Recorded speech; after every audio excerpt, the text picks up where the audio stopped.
మన తండ్రి అయిన దేవుని యొద్ద నుండి, ప్రభు అయిన యేసుక్రీస్తు వారి యొద్ద నుండి కృపా సమాధానములు మీ అందరికీ కలుగును గాక. ఆమేన్.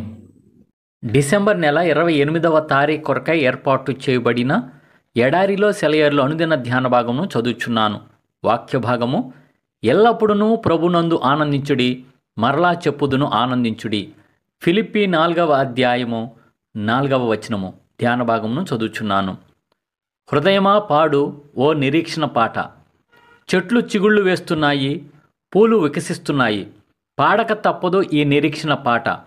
కోటి గొంతులు శృతి కలవాలని చూడకు, వినిపిస్తున్నది ఒంటరి పాటే. తెల్లవారి రాగాలాపన మొదలెడుతుంది, ఒంటరి కోయిల కంఠస్వరమే. మంచు పట్టిన చలి పొద్దులో మబ్బుల్ని చలిగాలిని చీల్చుకుంటూ, చీకటి కడుపులో చిరుదివ్వె వెలిగిస్తూ హాయిగా బిగ్గరగా పాట పాడు. నీ పాట దేవుడికి వినిపించినప్పుడు చిరునవ్వుతో ముందుకి వంగి అతి జాగ్రత్తగా దాన్ని ఆలకిస్తాడు. తలాడిస్తూ, ప్రియ కుమారా పాడు, నేను ఆలకిస్తున్నాను, నిన్ను విడిపించడానికి వచ్చాను. నీ భారం నా మీద వేసుకుంటాను, నా మీద ఆనుకో, నీ దారి తేలికవుతుంది, నేను దాన్ని సరిచేస్తాను అంటాడు. ఇదే ఈ దినమునకై ఏర్పాటు చేయబడిన ఎడారిలో సెలయర్లు అనుదిన ఆత్మీయ అల్పాహారము. సమస్త జ్ఞానమునకు మించిన దేవుని కృపా సమాధానము ప్రభువైన యేసుక్రీస్తు వలన మీ హృదయములకు మీ తలంపులకు కావలి ఉండును గాక. ఆమేన్.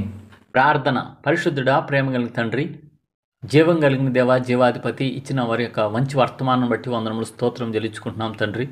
నీ సన్నిధిలో ఎప్పుడు ఆనందించాలని, నీ సన్నిధిలో ఎప్పుడు కూడా మేము గంతులు వేసేవారిలాగా ఉండాలని కోరుకుంటున్నావు తండ్రి. దేవా, అలాగను మా పితరులు కూడా తండ్రి నీ సన్నిధిలో ఆనందిస్తూ వచ్చారు, సంతోషిస్తూ వచ్చారు. మేము కూడా నీ సన్నిధిలో పాటలు పాడుతూ సంతోషించే కృపా ధన్యత మా అందరికీ దయచేయమని వేడుకుంటున్నాం తండ్రి. దేవా, ఇప్పటి వరకు మమ్మల్ని సజీవ లెక్కలో ఉంచి మాకు ఇచ్చిన ఆయుర్వేగ్యాలను బట్టి వందనములు స్తోత్రములయ్యా.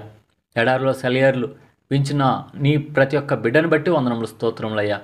ఈ దిన వాక్యం ద్వారా తండ్రి నీ సన్నిధిలో ఎప్పుడు కూడా ఆనందించే కృపా ధన్యత మాకందరికీ దయచేయమని వేడుకొంచు. ఈ దినమున ప్రభువా, మరి ముఖ్యంగా తండ్రి అనాథల గురించి ప్రార్థన చేస్తున్నాం ప్రభువా, దిక్కులేని వారి గురించి ప్రార్థన చేస్తున్నాం తండ్రి. ఈ చలికి బయట అనేకులు ప్రభువా వస్త్రాలు లేక ఎంతో బాధపడుతున్నారయ్యా, గృహం లేకుండా బాధపడుతున్నారయ్యా. వారి ఎడల నీ కనికరం కటాక్షం చూపించమని వేడుకొంచున్నాం తండ్రి. అంటే వారికి కావాల్సిన నీ కృపా కాపుదల భద్రత అనుగ్రహించమని వేడుకొంచు ప్రభువా. అలాగే నా వివాహం కాని వారి గురించి ప్రార్థన చేస్తున్నాం, మంచి భాగస్వాములు దయచేయండి అయ్యా. వివాహం అయ్యి తండ్రి గర్భఫలం లేని వారికి గర్భఫలం దయచేయమని వేడుకొంచున్నాం తండ్రి. ఇంకా అలాగే నా వృద్ధుల గురించి ప్రార్థన చేస్తున్నాం తండ్రి. వృద్ధులకు కూడా నీ కృపా కాపుదల దయచేసి వృద్ధాప్యంలో మొవ్వేసే కృపా ధన్యత దయచేయమని వేడుకొంచున్నాం తండ్రి. దేవా, ఇంకా అలాగూ భార్యలు లేని వారికి, భర్త లేని వారికి నీ కృపా కాపుదల భద్రత నిండారుగా అనుగ్రహించి నీవే వారికి తోడుగా ఉండి నడిపిస్తూ రమ్మని వేడుకొంచు. ఈ దిన దీవెనలతో ఆశీర్వాదాలతో ప్రతి ఒక్కళ్ళు నింపమని నజరేయుడైన యేసు నామములో ప్రార్థించి వినయంగా వేడుకొంచున్నాము తండ్రి. ఆమేన్.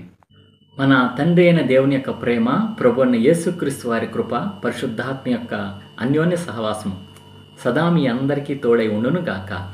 ఆమేన్. Praise the Lord. షాలోమ్.